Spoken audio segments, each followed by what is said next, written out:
La fin de l'automne avait drapé notre petite ville de province d'un voile de mélancolie, un ciel bas et gris qui pesait sur les toits comme une promesse de pluie jamais tenue. Ma maison, ce pavillon des années 80 que Jean avait construit avec tant d'amour, semblait-elle aussi retenir son souffle. Chaque objet, chaque meuble, était une relique, une encre jetée dans un passé où le rire de mon mari résonnait encore contre les murs.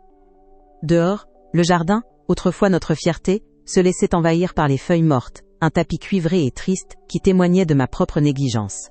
L'air à l'intérieur était devenu aussi lourd que le temps, chargé de silence et de reproches muets. Était mon foyer, le berceau des souvenirs de mes enfants, et pourtant, je m'y sentais de plus en plus comme une étrangère, une simple invitée dans le décor de ma propre vie. Je me déplaçais dans ces pièces avec la discrétion d'une ombre, cherchant à ne déranger personne. À 68 ans, la retraite et le veuvage m'avaient façonné en une femme que je ne reconnaissais plus tout à fait. Mes cheveux gris, sagement noués en un chignon serré, et ma posture légèrement voûtée trahissaient un fardeau invisible. J était la grand-mère serviable, la mère silencieuse, un meuble pratique que l'on tolérait par nécessité. Mais sous cette apparence résignée, une peine immense me rongeait. Le chagrin de la perte de Jean, bien sûr, mais aussi ce sentiment grandissant d'inutilité. Ma fille Anne et son mari Stéphane avaient emménagé après le décès, soi-disant pour ne pas me laisser seule, mais j'avais rapidement compris que J était devenue une charge, une présence du passé qui les empêchait d'avancer. Ma gentillesse N était plus qu'une armure rouillée cachant une solitude abyssale. Ce soir-là, le dîner se déroulait comme tous les autres, dans un silence à peine troublé par le cliquetis des couverts contre les assiettes. Ma petite fille Chloé, du haut de ses 10 ans, était la seule lumière dans cette pénombre émotionnelle. Ses yeux vifs et curieux passaient de son père à moi, sentant l'attention sans la comprendre. Elle était mon baromètre, et ce soir l'aiguille était dans le rouge. Je la regardais manger ses légumes en silence. Une petite boule de vie innocente, au milieu de notre champ de bataille invisible. Stéphane, mon gendre, avait le visage fermé, les mâchoires serrées. Il évitait mon regard et je savais, avec cette intuition que des années de vie vous donnent, que quelque chose se préparait. L'air était électrique, l'orage était sur le point d'éclater, et J était, sans le savoir, directement dans sa trajectoire. Soudain, le bruit de sa fourchette se posant brutalement sur son assiette déchira le silence. Stéphane s'essuya la bouche avec une lenteur calculée puis il leva les yeux, non pas vers moi, mais vers sa femme, ma fille. J'ai pris contact avec une agence immobilière, lança-t-il d'un ton faussement détaché, comme s'il annonçait une simple formalité. Il faut qu'on vende. On ne peut plus continuer comme ça, on a besoin d'un nouveau départ, de quelque chose à nous. Chaque mot était une pierre jetée dans la mare tranquille de mon déni. J'ai senti mon sang se glacer dans mes veines. Vendre ? Vendre la maison de Jean ? Le sol sembla se dérober sous mes pieds. Le monde que je m'éveine, était efforcé de maintenir en équilibre précaire, venait de basculer en une seule phrase, prononcée sans la moindre considération pour moi. Une force que je croyais éteinte depuis longtemps remonta du plus profond de mon être. Ma voix, habituellement si douce et hésitante, sortit claire et ferme, surprenant tout le monde, y compris moi-même. Non. Un seul mot, chargé de tout le poids de mes souvenirs, de toutes les années passées entre ces murs. Stéphane, non. Je le regardais droit dans les yeux, pour la première fois depuis des mois. C'est la maison de ton beau-père, c'est ma maison. Je pouvais sentir les larmes monter, mais je les repoussais. Ce N n'était pas le moment de pleurer. Était le moment de se tenir droite. Dans le silence abasourdi qui suivit, je vis le visage de ma fille se décomposer, prise en étau entre son mari et sa mère. Mais je ne pouvais pas reculer. Pas pour ça. Pas pour la maison de Jean. La réaction de Stéphane fut immédiate et violente. Son visage s'empourpra de colère, une colère née de l'humiliation. Comment osais-je, la vieille femme docile, m'opposer à ses plans ? Il se leva, faisant grincer sa chaise sur le carrelage. Votre maison ? Mais vous vivez dans le passé, Marie. Cette maison est une ancre, qui nous tire vers le fond. Tant que vous vous accrocherez à vos fantômes, nous ne pourrons jamais avancer. C'est à cause de vous qu'on n'y arrive pas. Ces accusations me frappèrent avec la violence d'un coup de poing. Ils transformaient mon amour pour mon foyer en un crime, mon deuil en un caprice égoïste. Ils me désignaient comme l'unique obstacle à leur bonheur, effaçant d'un seul coup tout ce que j'avais pu faire pour eux. Anne tenta de calmer le jeu, sa voix tremblante. « Stéphane, s'il te plaît, maman. » Mais il était déjà trop loin, emporté par sa propre fureur. Il me pointa du doigt, son regard dur comme de la pierre. J'en ai assez de cette situation. Assez de vivre dans un musée rempli de souvenirs qui ne sont pas les miens. J'ai besoin d'air, de construire ma propre vie avec ma femme et ma fille. Puis, il prononça les mots qui allaient tout briser, les mots qui résonnent encore dans ma tête aujourd'hui. Puisque c'est comme ça, Gwen, êtes plus la bienvenue ici. La phrase tomba dans la pièce comme une lame de guillotine. Plus la bienvenue. Dans ma propre maison. Le monde s'arrêta de tourner. Le son, les couleurs, tout s'estompa pour ne laisser place que à ces mots terribles. Le souffle coupé, je me levai machinalement, cherchant de l'air, une issue à cette cage de douleur qui venait de se refermer sur moi. J'ouvris la porte-fenêtre du salon et sortis sur le perron, dans le froid mordant du soir. L'air glacé brûla mes poumons, mais était un soulagement comparé à l'atmosphère suffocante de la salle à manger. Je n'y restai qu'un instant, le temps de reprendre mes esprits, de tenter de comprendre l'impensable. Derrière moi, j'entendis un bruit sec, un clic métallique qui me fit sursauter. Je me retournai et vis Stéphane, debout derrière la vitre, son visage une grimace de triomphe haineux. Il venait de tourner la clé dans la serrure. Il m'avait enfermé dehors. Était son dernier geste, l'acte final de mon exclusion. Je restais figé, la main sur la poignée froide, incapable de croire à la réalité de la situation. Était sur le perron de ma propre maison, dans le froid d'une nuit de novembre, et on m'en interdisait l'accès. Était un cauchemar, une scène de film absurde, mais la morsure du vent sur ma peau était bien réelle. À travers la vitre, je voyais les lumières chaudes du salon, ma fille en larmes, la petite Chloé qui ne comprenait pas, et cet homme, mon gendre, qui venait de me bannir de mon propre royaume. Le choc était si brutal, si total, qu'il anesthésiait la douleur. Était plus qu'une statue de sel, regardant ma vie se dérouler de l'autre côté d'une barrière infranchissable, une barrière qu'il venait d'eau, érigée avec un simple tour de clé. L'humiliation laissa bientôt place à une peur glaciale. Où aller? Que faire? Je n'avais que mon gilet sur les épaules, pas de téléphone, pas d'argent. Juste moi, et la nuit qui tombait. J'ai frappé doucement à la vitre, puis plus fort. « Stéphane, ouvre-moi, s'il te plaît. » Mais il ne bougeait pas. Il me regardait, le visage impassible. Anne s'approcha, suppliante, mais il la repoussa d'un geste sec. Était seule. Totalement, et irrémédiablement seule. La maison, qui avait été le témoin de toute ma vie, de mes plus grandes joies et de mes plus profondes peines, se dressait maintenant devant moi comme une forteresse hostile, ses fenêtres d'illuminés me narguant avec la promesse d'une chaleur et d'une sécurité qui étaient désormais refusées. C'est à ce moment précis, dans le froid et le désespoir, que mon monde s'est effondré. Le geste de Stéphane était pas seulement une dispute qui avait mal tourné, était un acte de cruauté pure, une déclaration de guerre. Il venait de me signifier que je n'existais plus, que ma place, mes droits, mes sentiments ne comptaient pas. Était un obstacle à éliminer, un vieux meuble dont on se débarrasse sans ménagement. La douleur était si vive qu'elle en devenait physique, une pointe de glace plantée en plein cœur. Je réalisais avec une clarté effroyable que ma passivité, ma volonté de ne pas faire de vagues, m'avait conduite à cet instant précis, à être traitée comme une moins que rien sur le seuil de ma propre existence. C'est l'instant où ma vie a basculé. Si cette histoire vous touche déjà, je vous invite à vous abonner et à me dire dans les commentaires depuis quelle ville ou quel pays vous me regardez. La suite de cette nuit-là a été encore plus déterminante, car c'est dans l'obscurité la plus totale que j'ai trouvé une lueur inattendue. Tremblante de froid et de chagrin, je me suis éloignée de la maison, ce phare de lumière inaccessible. Mes pas m'ont conduite machinalement vers le fond du jardin, vers le petit abri où Jean rangeait ses outils. Était le seul refuge qui me restait.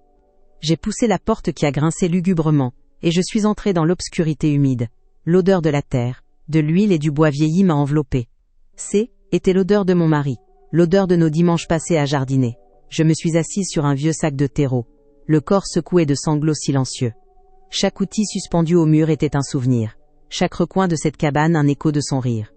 Être ici, si près et pourtant si loin de ma maison, était une torture insupportable. Les heures passaient, lentes et glaciales. La nuit était tombée complètement, et le froid devenait de plus en plus intense. Mon gilet en laine était une protection dérisoire contre le vent qui s'infiltrait par les fentes des planches. Je me suis recroquevillée sur moi-même, essayant de conserver le peu de chaleur qu'il me restait. C'est là, dans cette solitude absolue, que j'ai touché le fond. J'ai pensé à Jean, à la promesse que nous nous étions faite de vieillir ensemble dans cette maison. J'avais l'impression de l'avoir trahi, de ne pas avoir su protéger notre héritage, notre sanctuaire. La honte se mêlait au chagrin, créant un poison qui paralysait mon âme. Je était plus rien, juste une vieille femme inutile, jetée dehors par sa propre famille. Soudain, un léger grincement me fit sursauter. La porte de l'abri s'entr'ouvrit doucement, laissant filtrer un mince filet de lumière. Dans l'encadrement se tenait une petite silhouette. Était Chloé. Mon cœur fit un bond dans ma poitrine. Elle tenait une petite lampe de poche dans une main, et dans l'autre, une couverture pliée et un thermos. Son visage était grave, ses grands yeux remplis d'une inquiétude qui, était pas de son âge. Elle s'est approchée de moi sans un mot, le pas hésitant, comme si elle avait peur de me faire fuir. Sa présence dans cette cabane sombre était comme une apparition, un miracle de tendresse au milieu de ma nuit de désespoir. Elle était venue, bravant l'interdit de son père pour me retrouver. Elle n'a rien dit.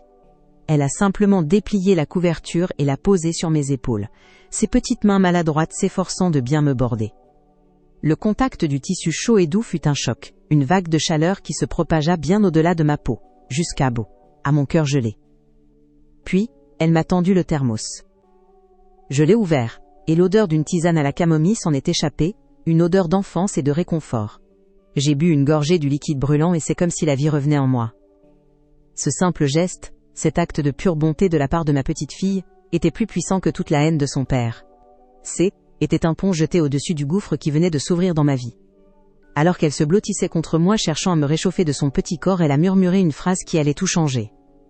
Sa petite voix, à peine un souffle dans le silence de la nuit, a prononcé les mots les plus importants que j'ai jamais entendus. « Mamie, a-t-elle dit, papy n'aurait jamais laissé papa te faire ça. » Cette simple vérité, sortie de la bouche d'un enfant de 10 ans, a frappé mon esprit avec la force d'un éclair. Elle n'a pas réveillé ma colère, non. Elle a réveillé ma mémoire, la mémoire de l'homme qu'était Jean.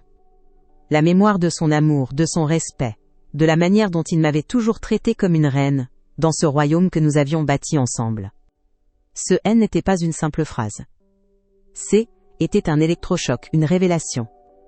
En me laissant effacer, en acceptant passivement de devenir une ombre, je ne me trahissais pas seulement moi-même.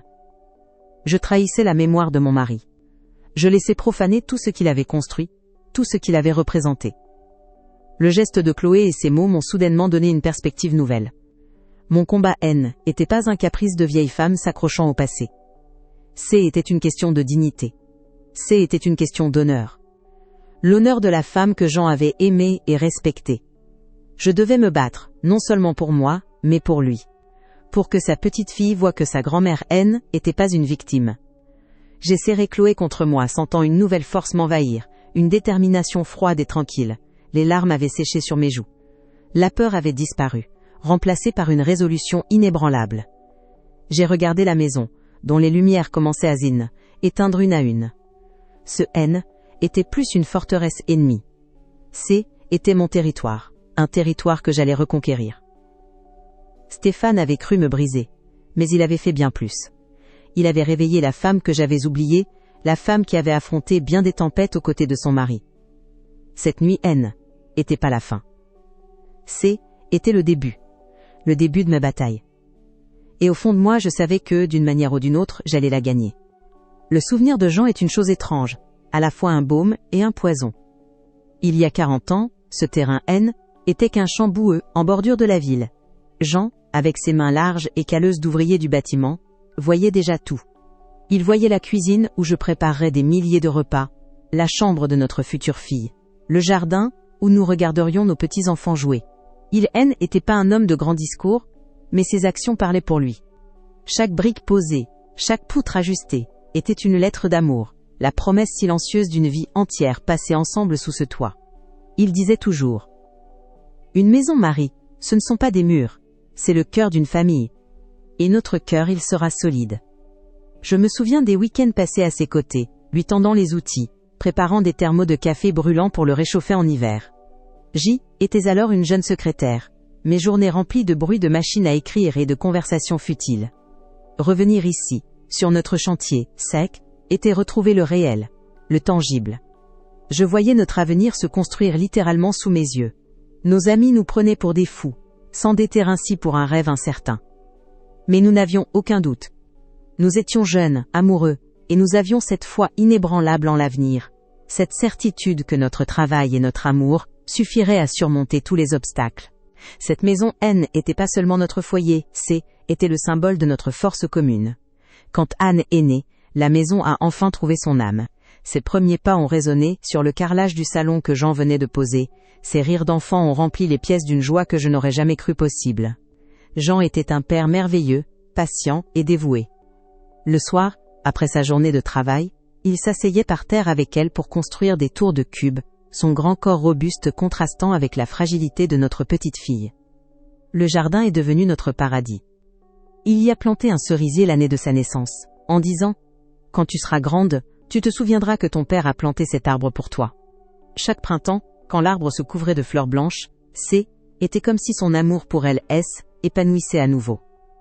Les années ont passé, douces et paisibles. J'ai continué mon travail au bureau, Jean sur ses chantiers. Nous naines étions pas riches, mais nous ne manquions de rien d'essentiel. Notre richesse était ailleurs. Elle était dans les repas partagés, les vacances en camping, les soirées d'hiver passées au coin du feu. Nous avons vu Anne grandir, devenir une adolescente parfois rebelle, puis une jeune femme. Elle a quitté la maison pour ses études, et le silence qui s'est installé nous a paru assourdissant.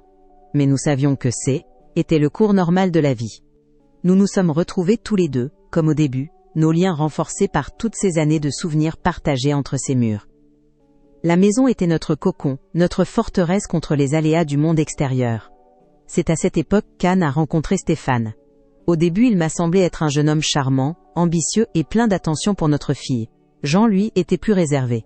Il avait ce sixième sens des bâtisseurs, cette capacité à voir les fissures derrière une façade impeccable.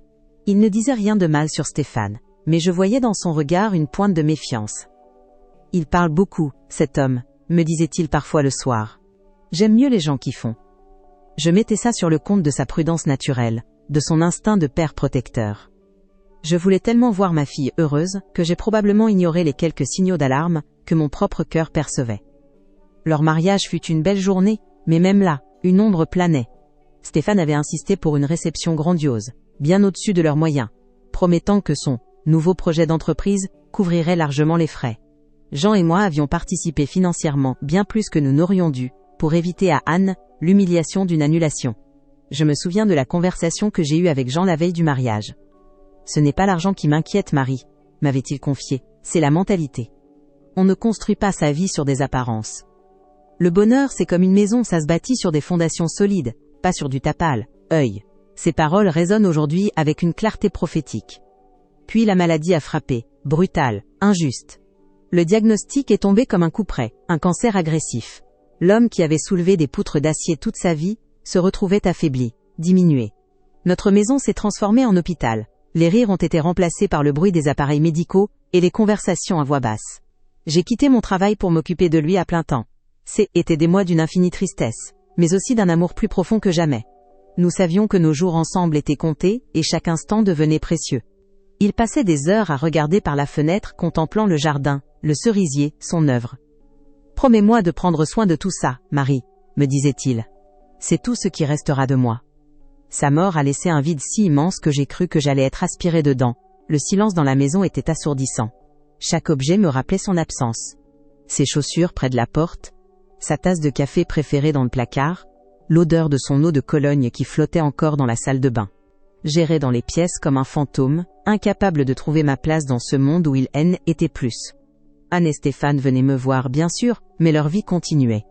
La mienne, ça, était arrêtée le jour où son cœur avait cessé de battre. Le deuil est un long tunnel sombre, et pendant des mois, je n'ai vu aucune lumière au bout.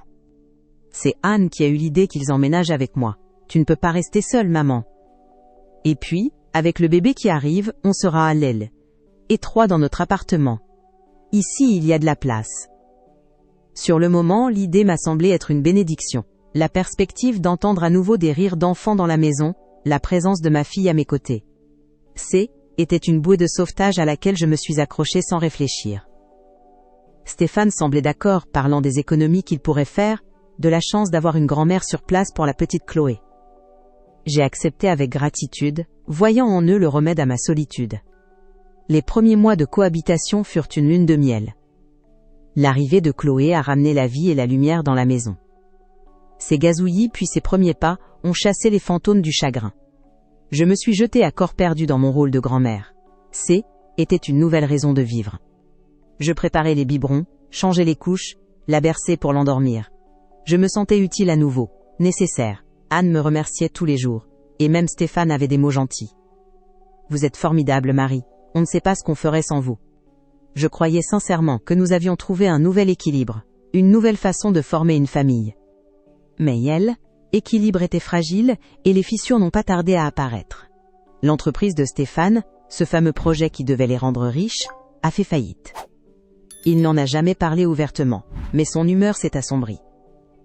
Il est devenu irritable, passant ses journées au téléphone, ses conversations ponctuées de jurons étouffés. L'argent est devenu le sujet de toutes les tensions.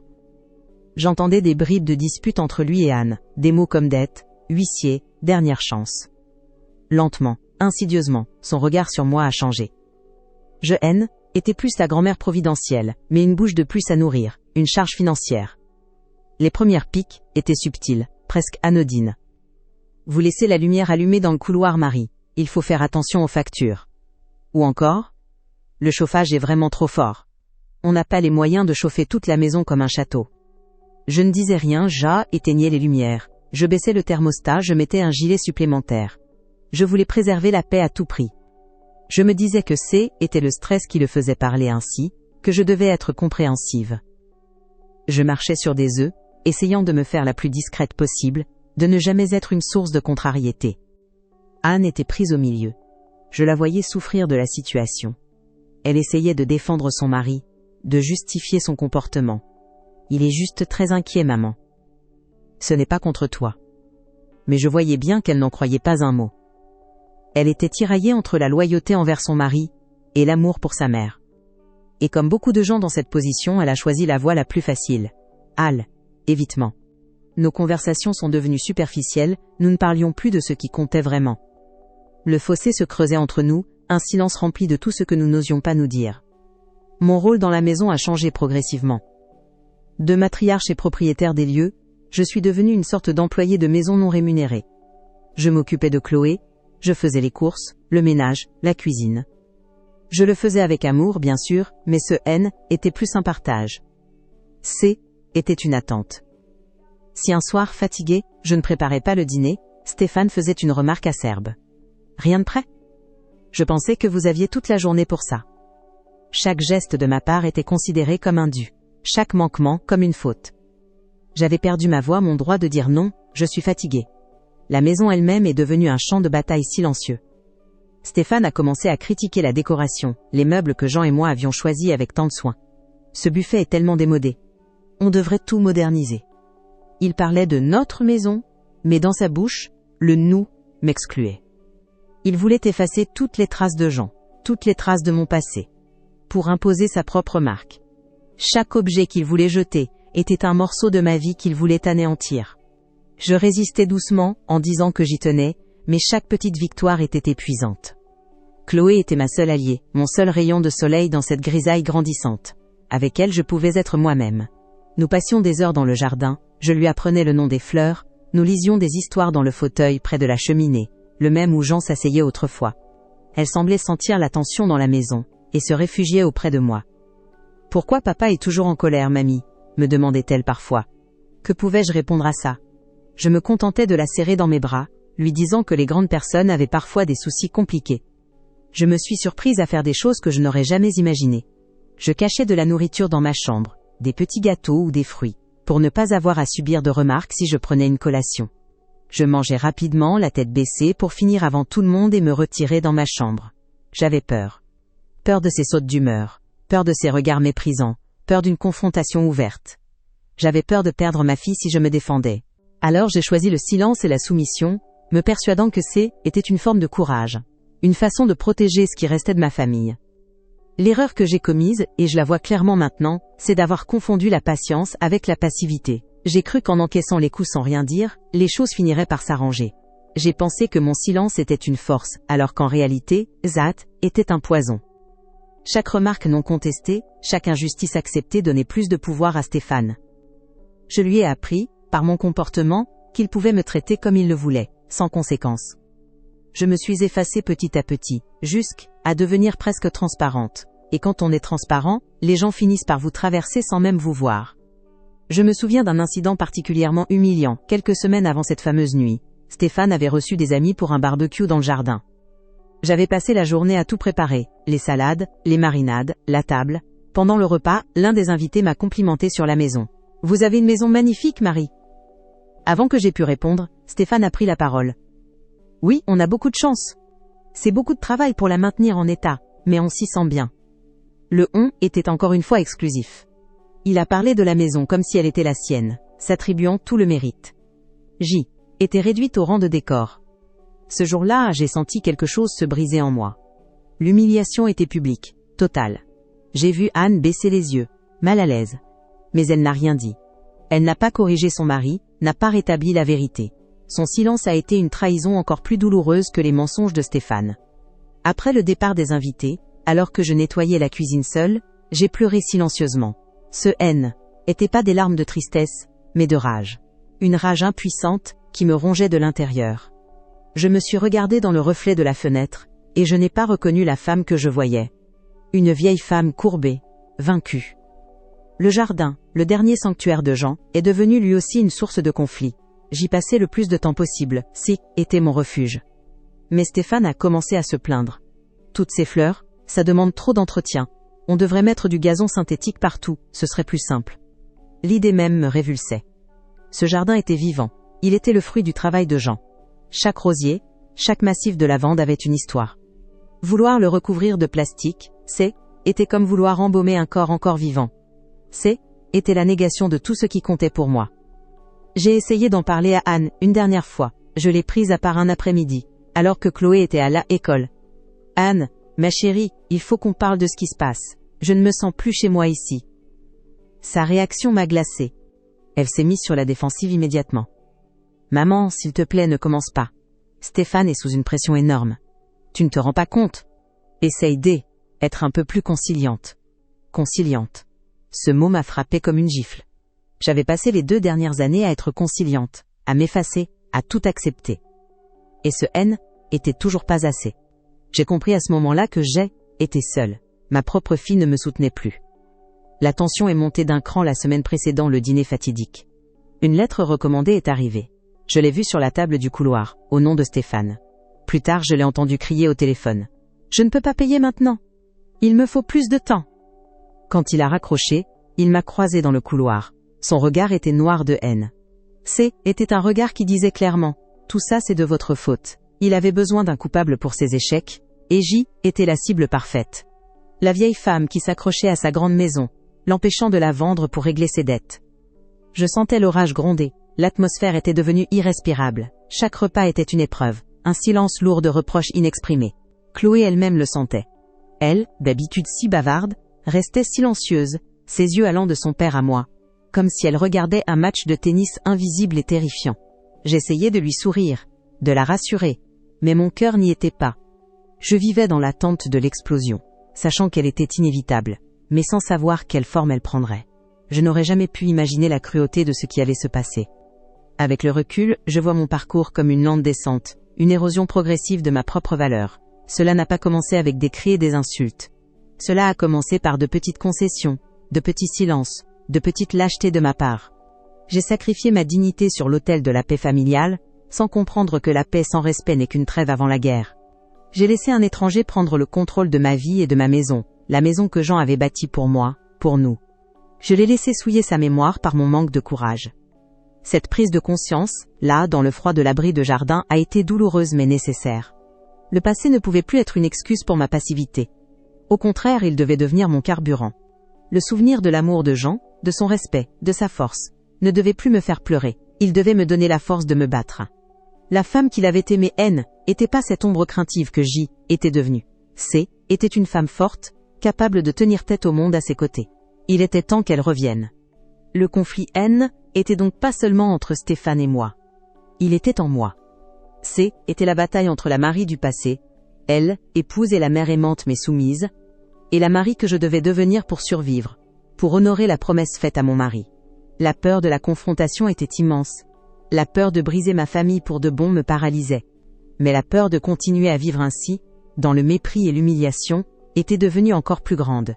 Je devais choisir mon camp, et pour la première fois depuis des années, j'ai choisi le mien.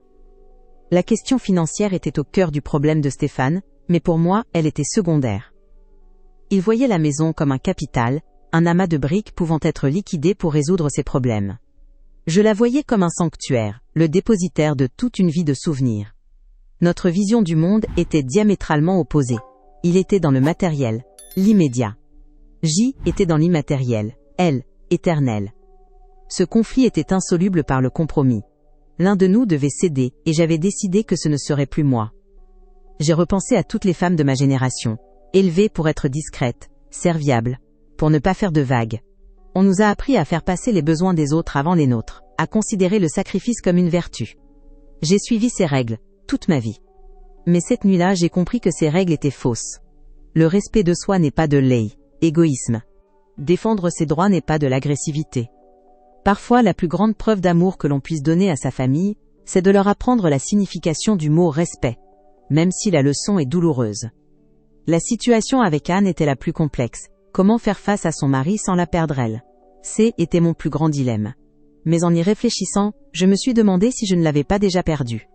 La jeune femme complice, aimante, avait été remplacée par une personne anxieuse, soumise à son mari, incapable de défendre sa propre mère. Peut-être qu'en me relevant je ne la pousserais pas plus loin, mais qu'au contraire je lui montrerais l'exemple. Peut-être que mon courage réveillerait le sien. Était un pari risqué, mais était le seul que je pouvais faire. L'ironie de la situation était terrible. Stéphane m'accusait de vivre dans le passé, mais était lui qui était incapable de construire un avenir. Il cherchait des solutions faciles, des raccourcis, comme vendre la maison, au lieu de faire face à ses responsabilités.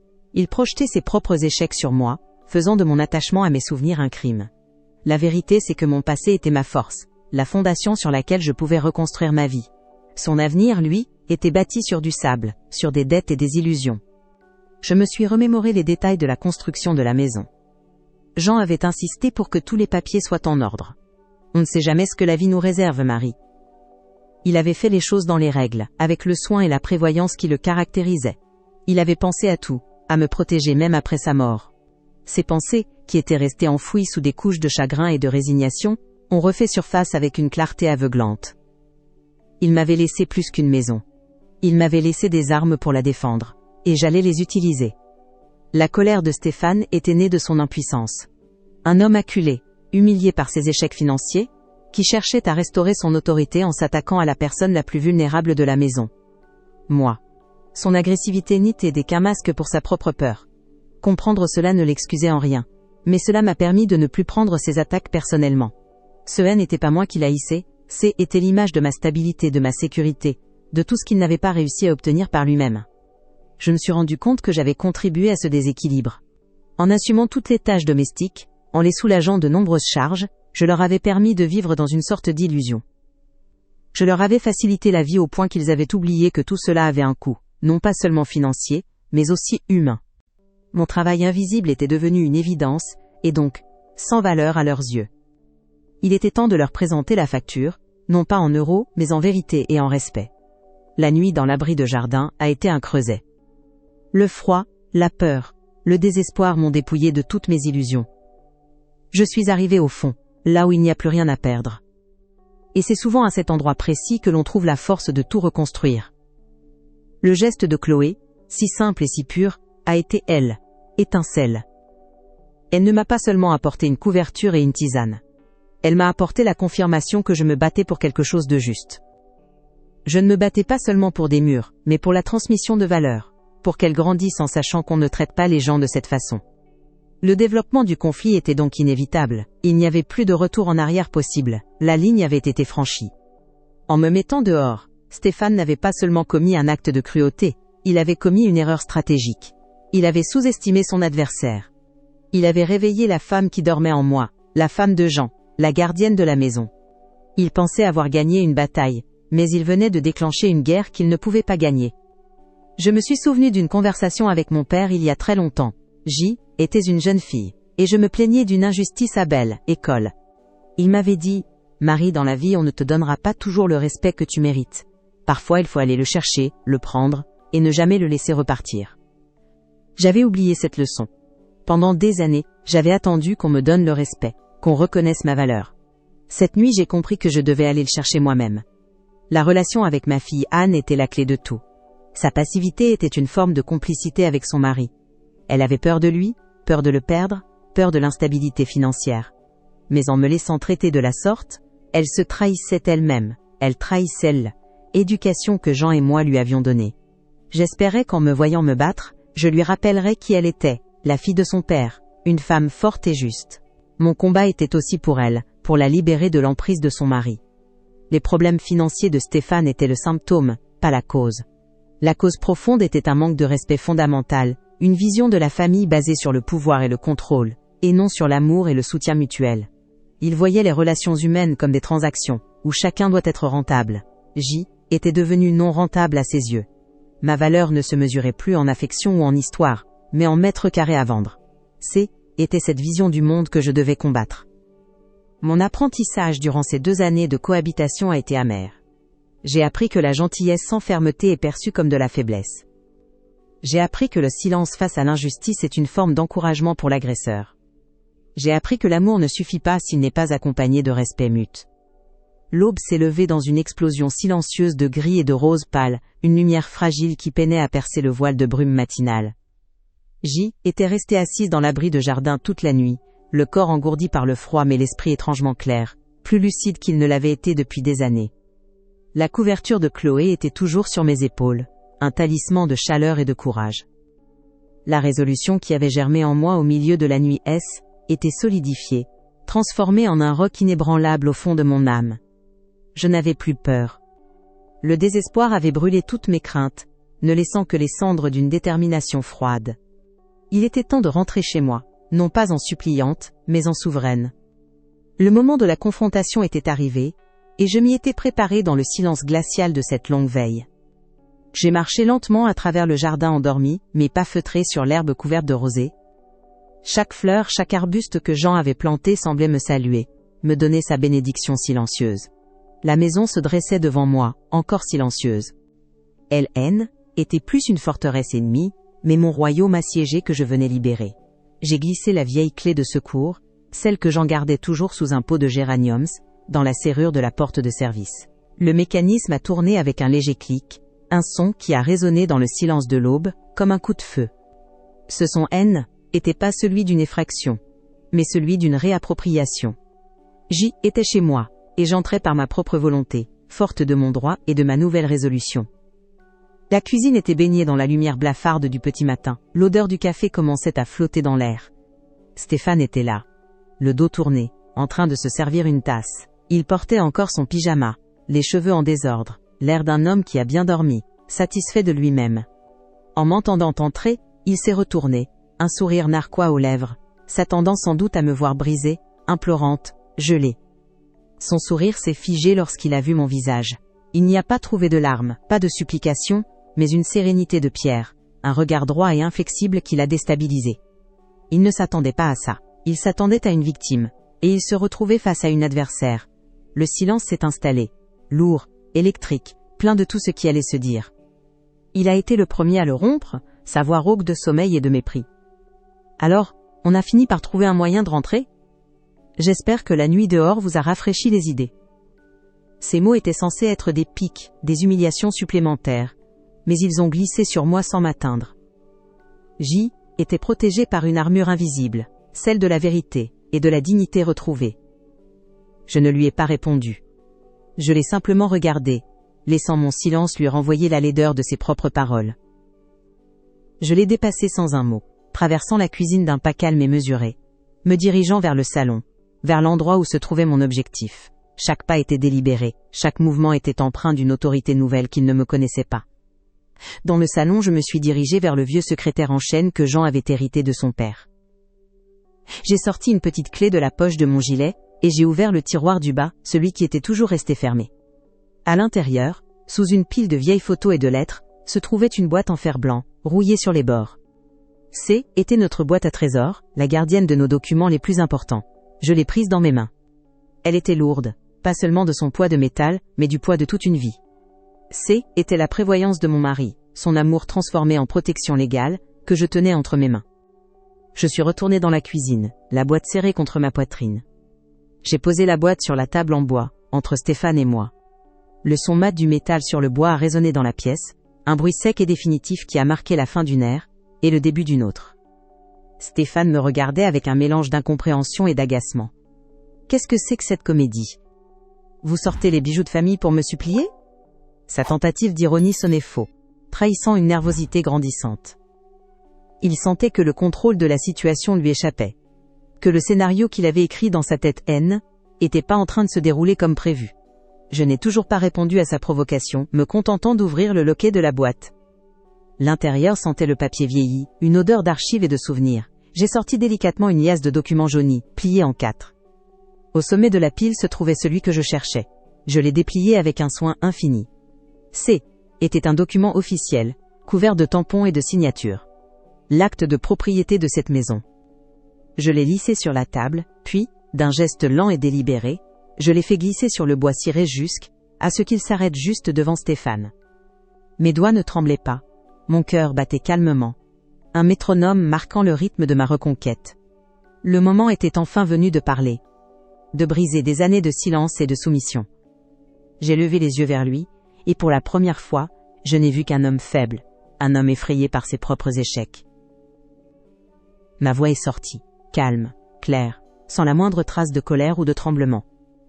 Tu as raison, Stéphane, ai-je commencé, et sa surprise fut totale. Il est temps d'arrêter de vivre dans le passé. Il est temps de regarder la réalité en face. J'ai fait une pause, le laissant absorber le poids de mes paroles, le laissant se demander où je voulais en venir. J'avais son attention totale. J'avais le pouvoir.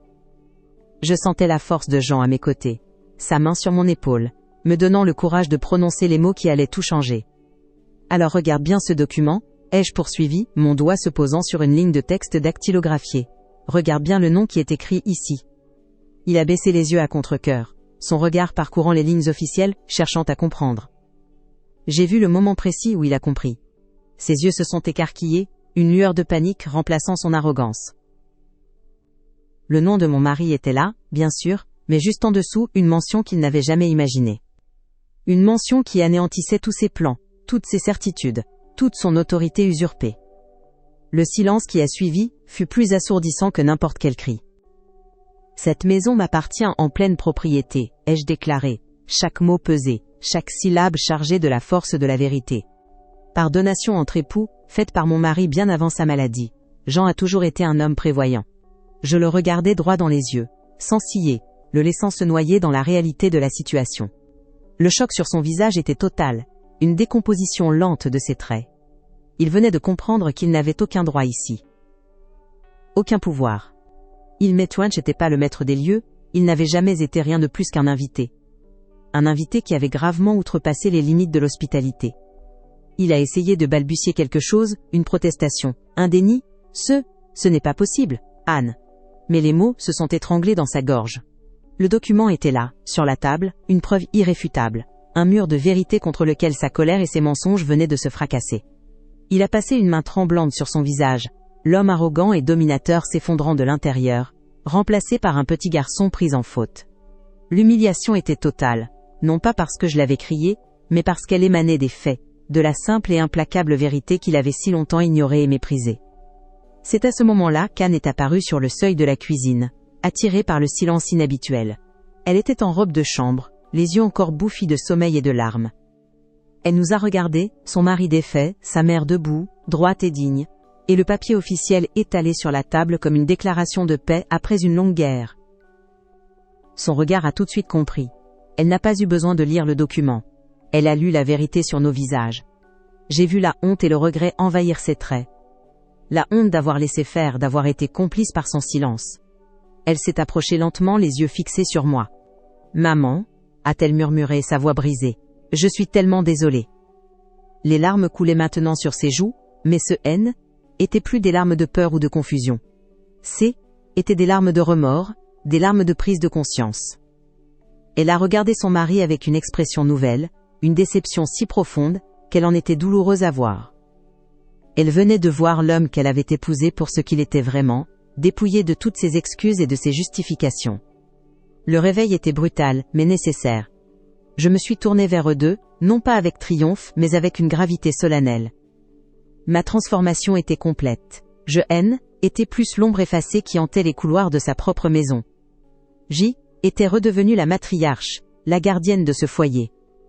Vous êtes mes invités, ai-je dit, reprenant mes mots avec une nouvelle signification. Ce N était plus une revendication, C était un fait. Et en tant qu'invité, vous avez brisé la règle la plus fondamentale, le respect.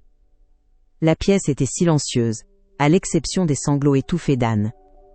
Le moment le plus intense, N, était pas la révélation du document, mais ce qui a suivi. C était la reconstruction silencieuse d'un ordre juste, le retour à elle, équilibre. Stéphane, anéanti, n'osait plus lever les yeux. Il avait perdu bien plus qu'une bataille pour une maison. Il avait perdu sa dignité, le respect de sa femme, et toute forme d'autorité morale.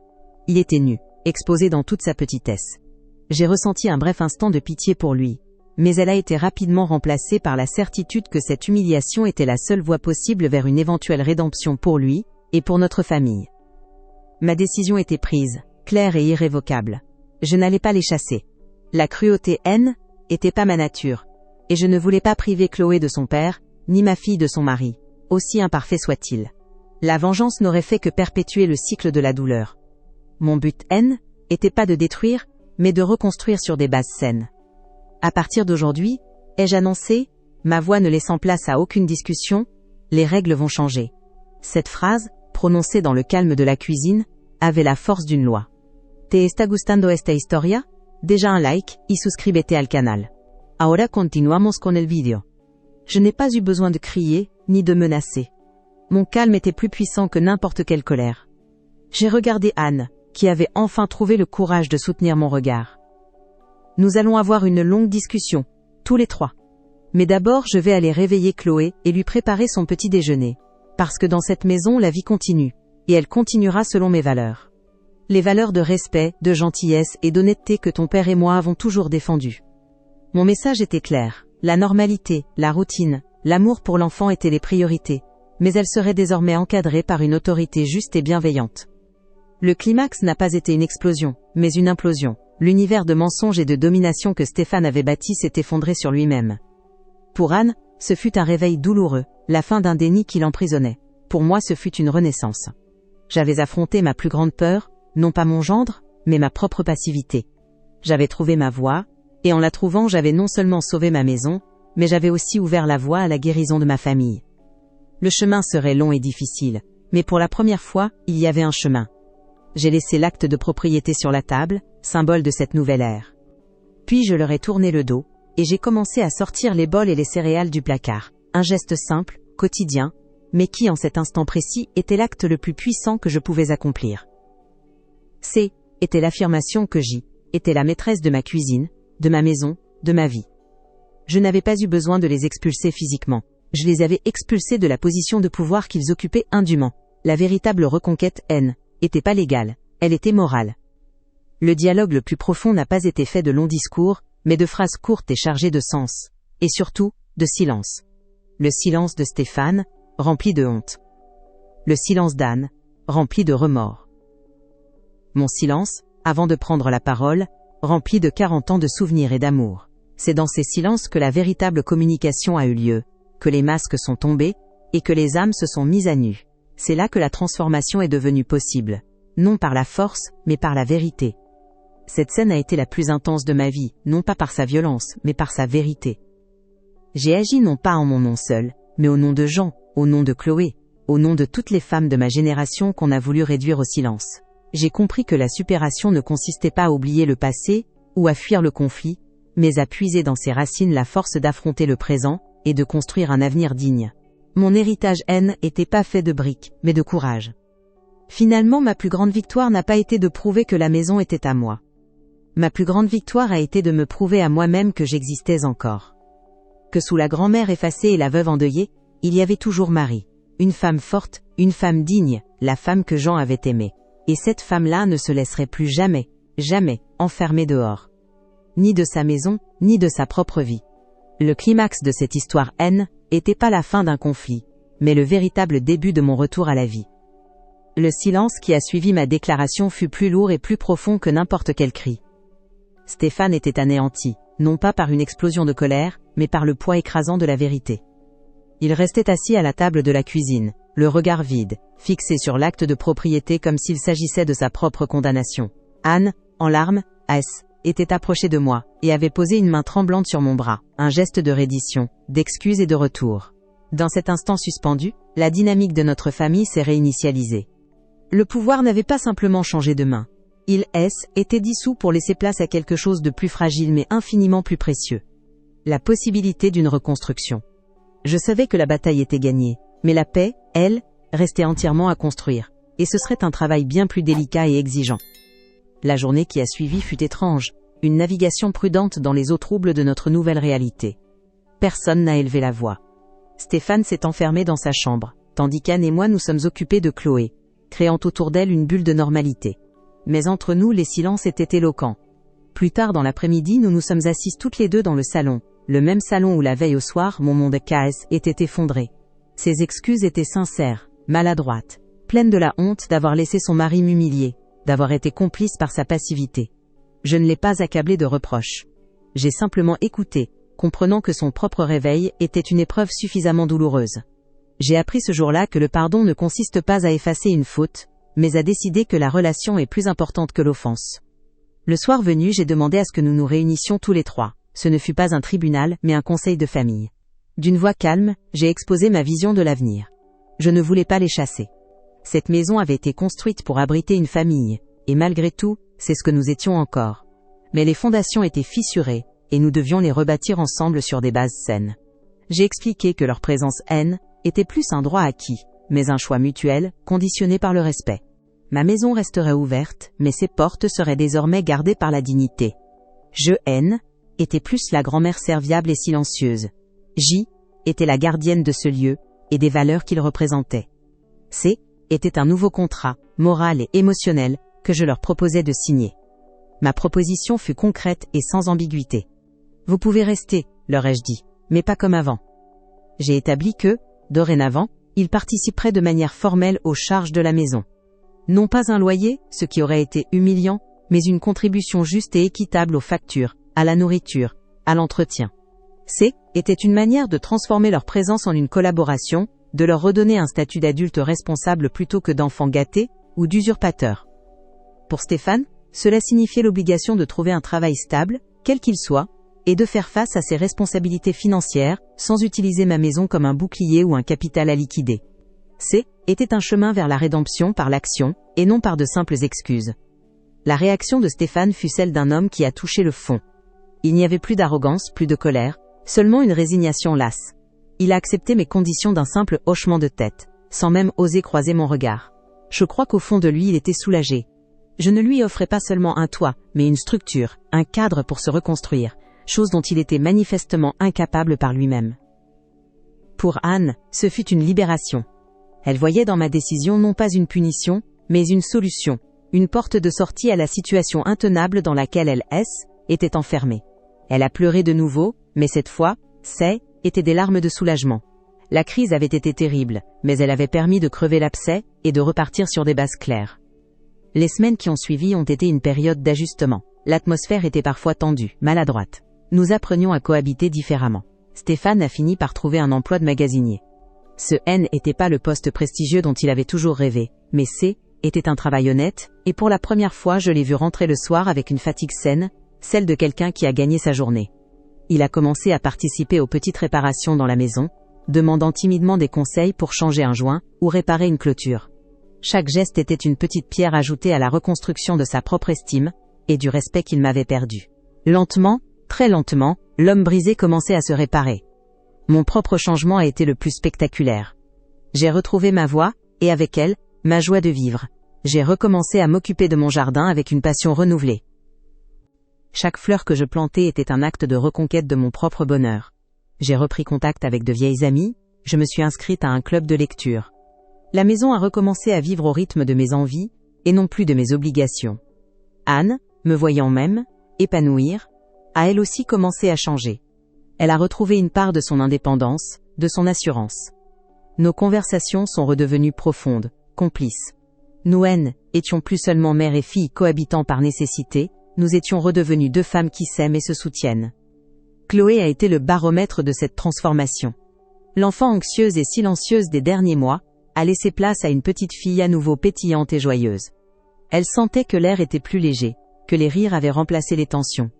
Elle passait du temps avec son père à bricoler, et avec moi dans le jardin, sans plus avoir l'impression de devoir choisir un camp. Voir son sourire épanoui a été ma plus belle récompense, la confirmation que ma décision, aussi difficile fût-elle, avait été la bonne. J'avais protégé son innocence en restaurant l'harmonie dans son foyer. L'héritage de Jean N était pas seulement dans les murs de la maison, il était dans la transmission de cet équilibre familial que nous avions réussi à sauver. Le recul m'a permis de comprendre la leçon la plus importante de cette épreuve. J'ai appris que le respect de soi n'est pas un luxe, mais une nécessité vitale. En m'effaçant, je n'avais pas acheté la paix, j'avais simplement nourri le conflit. J'ai compris que l'amour véritable, que ce soit pour ses enfants ou son conjoint, ne peut épanouir que dans un climat de respect mutuel. La gentillesse sans la fermeté est une porte ouverte à l'abus.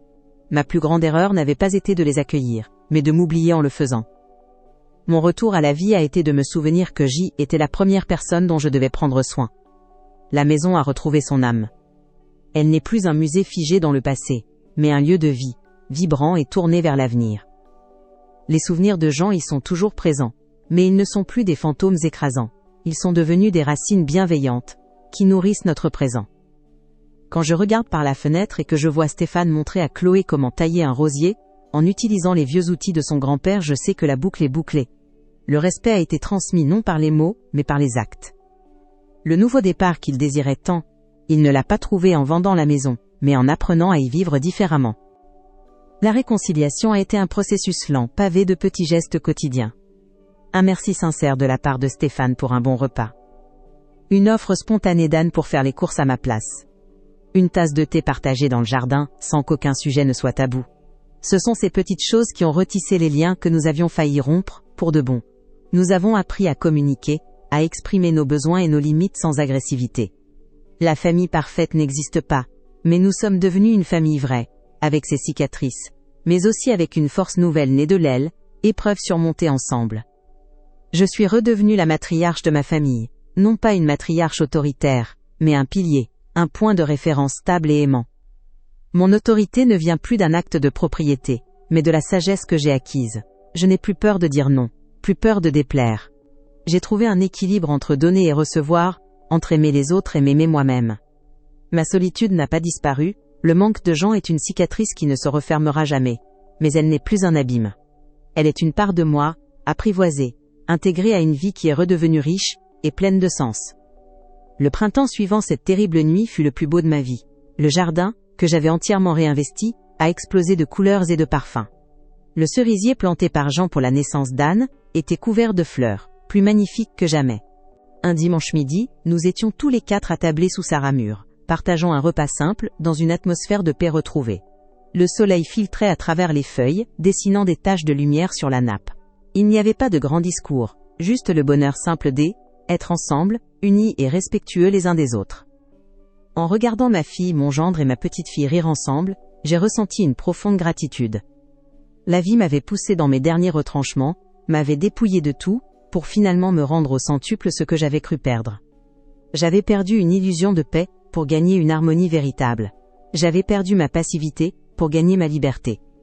Ce jour-là, sous le cerisier en fleurs, j'ai compris que les maisons, comme les cœurs, peuvent être brisés, mais qu'avec du courage, de la vérité et de l'amour, on peut toujours les reconstruire, plus solides et plus belles qu'avant. Mon histoire est celle d'une renaissance. Elle montre que même quand on se sent invisible, inutile, au bout du chemin, il existe toujours en nous une force insoupçonnée, une étincelle qui ne demande que à être ravivée. Il suffit parfois d'un simple geste, d'une parole juste, pour tout changer. La plus grande leçon que j'ai apprise est que notre valeur ne dépend pas de l'âge, ni de notre utilité pour les autres, mais de la dignité que nous nous accordons à nous-mêmes. C'est cette dignité qui est la fondation la plus solide sur laquelle on peut bâtir ou rebâtir sa vie, à n'importe quel moment. Je continue de vivre dans la maison de Jean, mais ce n'est plus seulement la sienne, c'est la mienne. Chaque jour, en ouvrant les volets, je ne vois pas seulement un jardin ou une rue de banlieue. Je vois le paysage de ma propre victoire, une victoire silencieuse et intime sur la peur et la résignation. Je suis une femme de 69 ans maintenant, Et je peux dire avec certitude que ma vie n'est pas derrière moi. Elle est là, ici et maintenant, pleine de promesses, de rires d'enfants et de rosiers qui attendent de là, être plantés. La vie, en effet, enseigne toujours. Ma conclusion est une vision d'espoir, non pas un espoir naïf, mais un espoir forgé dans l'adversité. Notre famille n'est pas parfaite, et elle ne le sera jamais. Il y aura d'autres défis, d'autres peines. Mais nous avons appris quelque chose d'essentiel. Tant que le respect est la poutre maîtresse de notre foyer, nous pourrons résister à toutes les tempêtes. J'ai cessé de vivre dans le passé, non pas en l'oubliant, mais en le transformant en une force pour le présent. Et je sais que, où qu'il soit, Jean sourit en voyant que la gardienne de son cœur est aussi devenue la gardienne de sa propre âme. Cette expérience a changé ma perception de la vie. Je ne vois plus la vieillesse comme un déclin, mais comme une saison de récolte, où l'on peut cueillir les fruits de la sagesse acquise. J'ai appris que l'on n'est jamais trop vieux pour se défendre, pour se réinventer, pour exiger le respect que l'on mérite. Mon histoire n'est pas extraordinaire, c'est celle d'une femme ordinaire qui a trouvé le courage de dire non, et en ce simple mot, a redécouvert le pouvoir de dire oui à la vie, dans toute sa complexité et sa beauté. Avez-vous vécu une histoire qui a changé votre façon de voir la vie? Laissez un petit cœur si vous croyez qu'on peut toujours recommencer. Abonnez-vous pour plus d'histoires réelles qui touchent le cœur. Commentez. La vie enseigne toujours, si vous aussi vous croyez aux secondes chances.